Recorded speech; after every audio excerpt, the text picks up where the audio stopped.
動支咪喺度，個個都一定買。盧海鵬條咪永遠冇失威。動支咪喺度。動支咪喺度，嗱，棒哥支咪你哋買唔買？好得㗎，今年啊咩話？赤馬紅羊係嘛？佢着整呢件衫喺度㗎啦。嗱，一出門口入埋支咪，擺喺嗰啲五黃位嗰度，辟邪嘅。係啦，咁安德村有幅相嘅，擺喺廁所嗰度，通佢一流。點啊，雨兒姐？你叫我咩話？雨兒姐啊？雨兒姐。哇，點咁多啊，真係。又唔敢當。應該叫佢大佬啊。咩啊？嗰時我哋豈有此理，你係咪大佬？高我哋一班㗎喎。咁啊係，我高你一屆嘅訓練班。係啦。但係你啊大我一個框㗎喎。第一期嗰啲都唔夠我大啊！喂，我哋而家咧就唔係喺度講歷史啊，我哋而家嚟上嚟爆音讀啊！爆咯，仲唔爆？棒哥冇音。嗱，唔知講唔講得啊？不過呢度咧可能咧就冇我哋以前啲亞視嘅高層我就舞台冇所謂啊！嗰陣時候同阿棒哥拍嘢咧就真係，好大鑊嘅。係。咁嗱，阿楊總話樣樣都可以爆㗎。我哋嗰個可能咧呢一度咧，因為點解咧亞視嘅收視低，可能咧都未睇過我哋同阿棒哥嗰個戲咧，豈有此理係咪你講？仲有一個，唔係啊，後邊嗰個大城小故事啊！喂，棒哥，你記唔記得我同你做嗰個點解阿 Sir 係隻鬼啊？係。記唔記得？記得。做咩角色？我做咩角色？做咩榮啊嘛？你做訓導主任。我做校長，咁咧我最有印象嗰場戲咧，咁你咧喺我間房度咧就出去，跟住我追住你，不過你唔記得啦，咁我就跟住我話咧拎翻條底褲俾你，拎翻你條孖煙通俾你，你記唔記得啊？你都唔係爆音讀嘅，用咩嚟唱？呢啲叫音讀。你話佢冇着底褲啊？你真係，我話俾你聽啊，棒哥。你知唔知我第一次見你喺邊度啊？你一定唔記得。第一次。係啦，我細嗰陣咧好中意睇《歡樂今宵》嘅。你係我偶像嚟嘅，真係真心嘅。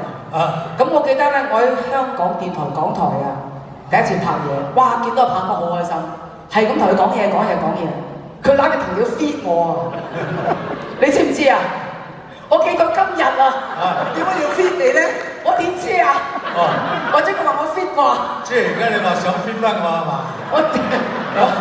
所以我咪咩咯，我咪帶你去賣咪咯。係呢個遠仔，呢啲音讀都未夠音讀。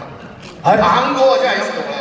我同佢拍《大城小故事》嗰啲咁樣嘅稿咧啲對白咧佢嘅，咁佢咧就唔講。喂，曾榮呢啲你講埋佢。嗰陣時嗰啲好大鑊噶嘛，係嘛？一餅餅啊，全部都3頁紙噶嘛。佢講嘅對白咧，佢就出晒貓，寫晒喺啲杯嗰度字典嗰度。咁然之後棒哥到你㗎啦喺嗰度裝，唔知你裝乜嘢？咁俾佢裝到喎。咁佢啲對白咧就寫晒，出晒貓。我咧就要全部咧就記住，記嗰啲好難頂㗎嘛。就美國嗰啲咩州咩州？棒哥好似未記得喎，唔記得啦，唔記得㗎啦。我年紀大啊嘛。邊個就記啊？唔使記。嗰陣時我就算係做過我都唔知啦。夏宇哥 ，EYT 有啲咩仇口嘢？我咧就係純粹嚟捧下彭翔嘅，咁啱啱就坐正佢哋隔離。點解你哋係有份上嚟講，我都唔知突然間掹到我上嚟。不過咧，即係安德尊叫你上嚟嘅，係咪？係啦。唔係你認住我講少少先啦因為唔係見到坐咗喺度耐。其實我識盧海鵬，起碼都有50年㗎啦。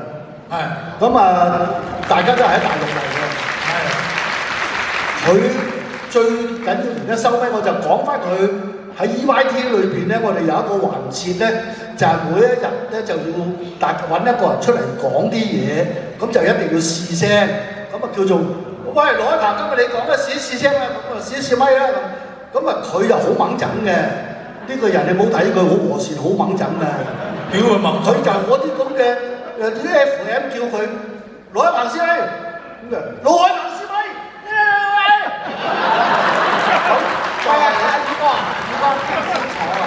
唔係要佢先。唔係你講嚟聽一次。盧海鵬師妹，反角其實係咩嚟嘅啫？我都聽唔講明。我唔知佢講咩。黐脷根。好，你講嘅時候聽有冇知道咧？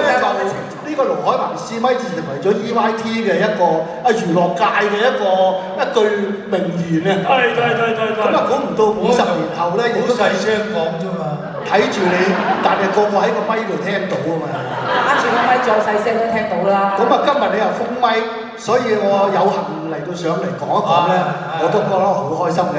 咁啊，盧海鵬喺影視界都留落咗好多佳話同埋好多令人難忘嘅片段。係啦，我哋衷心都俾啲掌聲盧海鵬先生。多謝。我哋都俾熱烈掌聲，多謝幾位嘉賓。今日臨時拉高抽佢上嚟咧，我哋傾下偈。多謝朱姐，多謝偉明哥，多謝石榴姐。